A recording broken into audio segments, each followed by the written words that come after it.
Hello, Matthew Williams here, bringing you a quick video to talk about my dream. Surprised I actually remember this, because I tend to forget my dreams pretty quickly, but I made some special effort to try not to forget my dream, because somebody said to me that I should start noting down my dreams.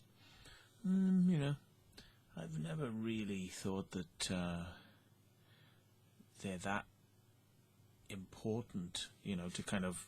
I've done some of them on YouTube because they're so wacky, but a lot of them, they're just not... I just think they're not actually important enough to kind of warrant writing them down. But this person was saying to me that psychologically it can be important, and I know that that's what dreams are supposed to be, that you work out some kind of scenario that's troubling you in your daily life, and you sort of handle it by having a dream. But dreams are kind of metaphoric, they're not always direct. It's not like if I have somebody like Gary King, for instance, that I'd have a dream where I kind of suddenly learn karate and like go, oh yeah, but you could have handled it by like doing this, but you might have a metaphoric dream maybe that would kind of like be, I don't know, some gorilla, he's like chasing you through the jungle, and I don't know, you learn to sort of like swing through the trees and escape. But that's all, you could apply it to anything. You could say, oh yeah, but that was something that happened to you last week that you needed to know about, it's like metaphoric, schmetaphoric. But anyway, for the hell of it, because it doesn't make any sense, these dreams don't make much sense to me, they don't seem to have any direct link. I mean, the one I got loads of stick for, and still get stick for, from Chinhead and Co., is the one where I said I felt compelled to shit on the doorstep of somebody who was Jewish because I was like living in Nazi times or something like that, and I didn't, either I didn't want to do it or whatever. Anyway, you remember the story. I'm not gonna. Anyway, I did it and I felt guilty about it. So that's the point of it, and I can kind of see how that might be metaphoric because hey, there are some people I pissed off with some of the things I said, which go against their kind of religious beliefs. And they ain't my friends anymore. But anyway, let's see if we can derive, maybe through catharsis, me talking about this now, if there is some message, some sort of deeper message that I'm missing here about why I had this dream. But basically, and I should really get on with these things, because next time, I promise you, I will just get straight into the dream. We won't talk about old stuff, but I'm just this is the opening to more dream ones. If I have more dreams, I shall read them out. Just because maybe more people should start doing this. Maybe we should like talk our weird dreams. If they're just shit, forget it. If they're boring, why bother? But I mean, if they're kind of like wacky, then yeah, let's hear them. If we've got the balls to say some of them, because some of them I don't know if I'll be putting on YouTube anytime soon, but this one's fairly safe for work and children. Yeah, I mean, I was basically dreaming about being chased, and I don't know why I was being chased, through some sort of industrial complex, and it involved having to kind of like scale walls and jump over fences, and I kind of knew that I was ahead of the people who were after me. I was ahead of them,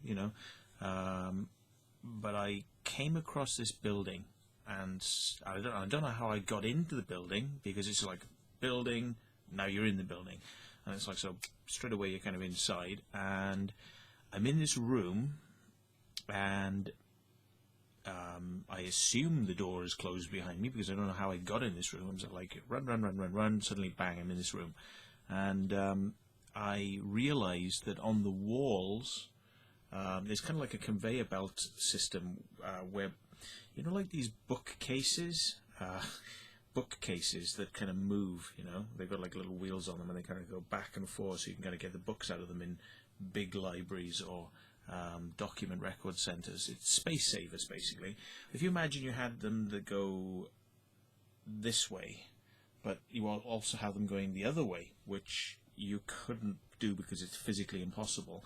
But more along the lines of, have you ever seen a printer plotter where kind of it's got a one axis like that goes that way, and then it's got another axis that goes that way?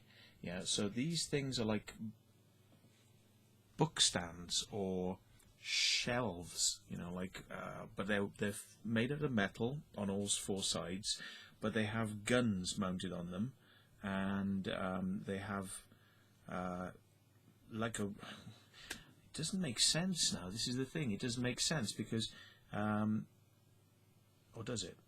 Yeah, maybe it does. Maybe it does. Yeah, because like this one has guns on it, and they're pointing this way, like loads of guns. Yeah, and the other one that's going that way, that has lots of guns on it. And the idea is that this one or this one can just spray a line of bullets through this building that I'm in. So it's a bit cartoony in the respect that, you know, no matter how many bullets are firing, I seem to be able to dodge the bullets and jump out of the way of them. Which, of course, you know, in the real world, if there was this sort of super machine that could kind of cover all the way left to right and all the way front to back in a room, that you wouldn't be able to dodge the bullets because there would be bullets everywhere. But somehow there's a certain amount of gap between the guns, and they fire in straight lines, and provided almost like a, you know, like a laser beam scenario, like a cat burglar getting into a bank or something. You know, you've got to step between these laser lines, but the laser lines are like invisible, and they're bullets. You don't know where they are, and somehow, you know, with all these like lines of these things going up and down and moving forwards and back and sideways and sort of, you know, that I somehow find myself in a corner. So I'm right in the corner, and what it appears is that these machines can do the whole of the room, but if you tuck yourself tight in the corner, the machine has to kind of stop, and it hasn't got a gun right against the corner. It's got like a little gap, and so I'm sort of pressed in the corner. I find that the bullets just don't hit me. And next to me, I see that there is a little laser reflector or something, like a mirror. And I realised that if I bent it, that it kind of deflected some laser beam that confused the guns that were trying to fire at me. And subsequently, the machine went out of action.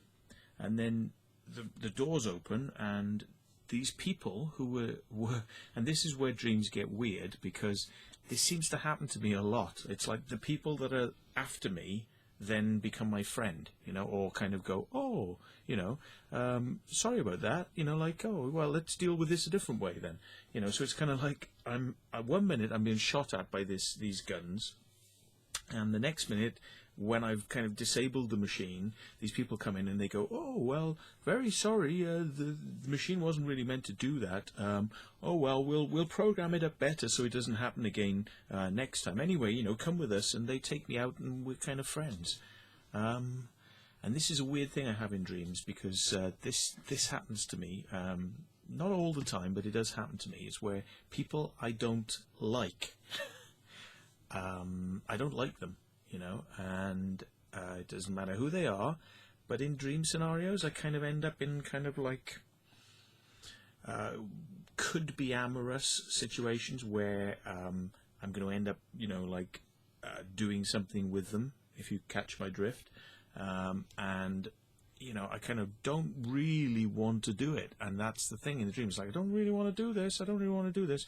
But I suppose I'll kind of do this then, and I kind of do it, and I usually wake up, and afterwards I'm kind of thinking to myself, do you know, that dream, not cool. I'm gonna turn over, and I'm gonna make sure I dream about something else, because I'm not going back to that one. Thank you very much.